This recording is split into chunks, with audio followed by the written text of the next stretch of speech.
Well, we've got a jobs report here, 7:34 on KCMO Talk Radio, but there was some drama leading up to this. So, first off, let me give you the number. The Bureau of Labor Statistics says here there were 22,000 jobs added in August, below the expectations of 75,000 jobs. The unemployment rate rises to 4.3%. That is in line with the expectations of 4.3%. So this is the second lowest jobs report number since July of 2021. Now, could this be adjusted here in a few weeks? Sure, it could.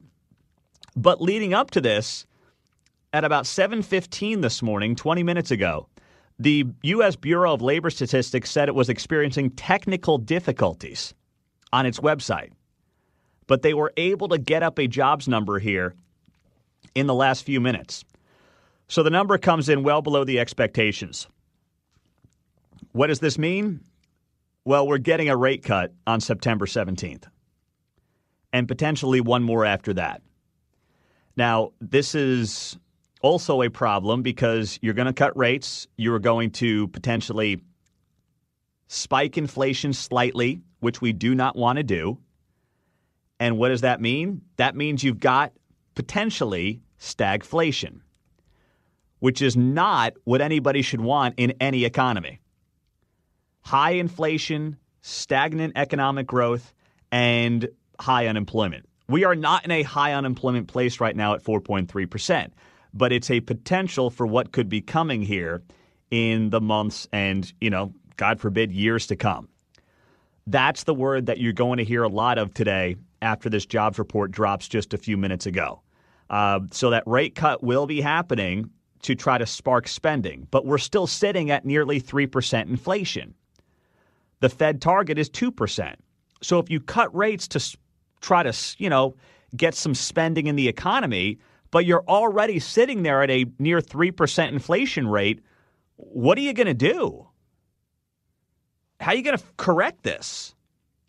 So I know a lot of you, and I get it. Like, rate cuts will be good for a lot of businesses that I care about, a lot of our partners, car dealers, our friends at Volkswagen Lease Summit.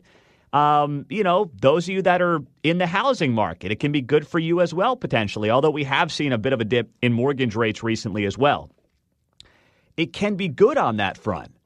But then what does it do to the broader economy that has been riding, anywhere from a 3 to 10% inflation rate for the better part of now 4 years? There are potential unintended consequences here. And it's a very difficult balancing act right now for the Fed and also for President Trump.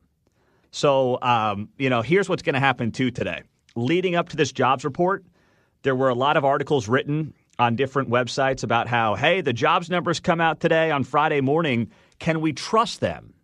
Can we actually believe the jobs numbers after Trump fired the head of the Bureau of Labor Statistics? I don't know if we can trust these numbers. But now that they come in way below expectations, trust me, they'll trust the numbers on CNN, all right? They'll trust the numbers on MSNBC. If they came in above expectations, their conversation would have been, I don't know. I mean, I'm not sure we can go ahead with these numbers. Nope, I don't think we can do it.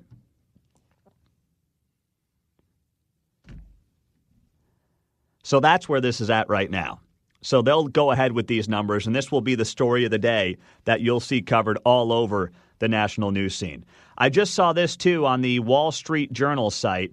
Tesla has proposed paying Elon Musk a package worth as much as, swallow your coffee. I don't want you to spit it out. All right? You good? John, no Dr. Pepper back there in the studio? Won't come out my nose. Okay, good. Tesla has proposed a package for Elon Musk worth as much as $1 trillion over a decade. Talk about a bombshell. Oh, my God. What do you do with it? I mean, listen, I am capitalism through and through. I'm just wondering what you actually do with $1 trillion. That is just unbelievable. So he has to hit benchmarks to get this, just to be very clear. The proposal would see Musk, already the world's wealthiest individual, awarded installments of shares dependent on Tesla hitting a series of milestones, according to a financial filing published this morning. The maximum payout would represent a 12% stake in the company, contingent on milestones including Tesla reaching a market cap of $8.5 trillion. Tesla currently has a market value of just over $1 trillion. Oh, my goodness. The proposal would lift Musk's stake in the EV maker to as much as 29% if, big if, all those targets are met. That's unbelievable. Whew, man. Geez, you think a $1.5 billion Powerball is impressive. Try 1,000 times that, right? That's what we're talking about here.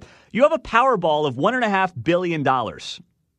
Not quite 1,000 times, but you get the point. If it's $1 billion, it's 1,000 times that. And we talk about a $1 billion Powerball, and it's like you can't even fathom that. Well, now you've got to think about 1,000 times that with this Elon Musk $1 trillion package over a decade to run Tesla if he hits certain benchmarks. Marks, that's a lot of parlay money, buddy. That's a lot of parlay money at $1 trillion. I was just thinking over here. This is just me thinking, though. You still poor, broke, busted, and disgusted. That's me. Oh, man. Oh, that's hilarious. That's like in Caddyshack, right? And the girl's like, hey, here's a check for $1,000. Chevy Chase, keep it. Yeah. Right? Keep it.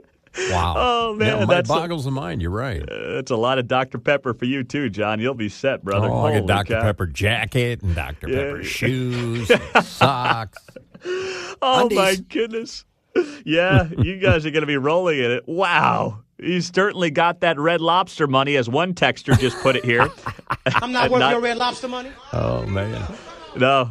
Speaking of lobster, yesterday, I'm here in New York doing all this stuff with this conference, and the Fox News radio folks, who, of course, you hear top and bottom of the hour. You hear the Guy Benson show. I was on with Guy yesterday, Will Kane. You hear the Fox News rundown in the 5 o'clock hour every morning. So we went out to lunch yesterday, and we went to the seafood place. So I said, I'm going to get a lobster roll. I consider myself a lobster roll aficionado. I got one literally 2 nights ago, and I said, hey, when in Rome, right? I don't need to come to New York City and get a good steak. Yeah. We got plenty of that in Kansas City.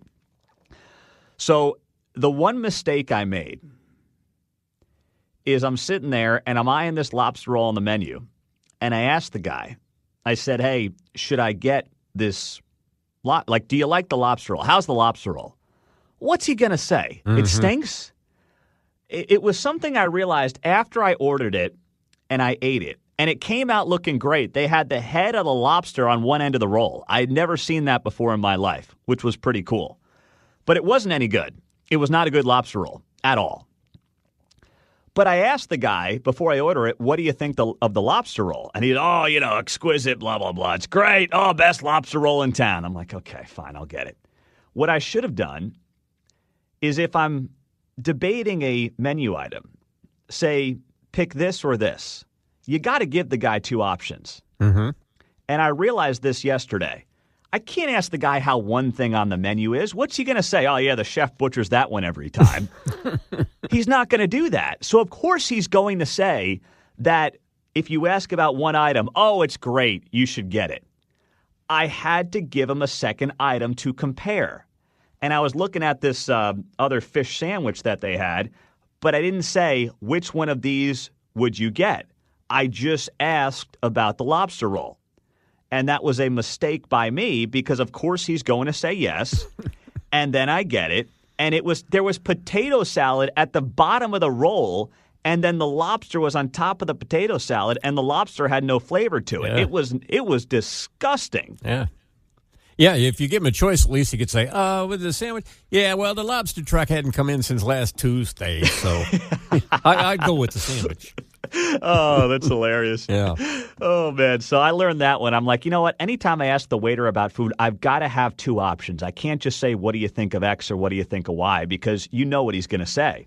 So that was one thing I learned yesterday. I will be joining Harris Faulkner on the Faulkner Focus coming up today at 10 o'clock Central Time over on Fox News. So I'm looking forward to joining her show later this morning. I was just trying to get her here on my show in studio since I'm broadcasting from Fox's headquarters today.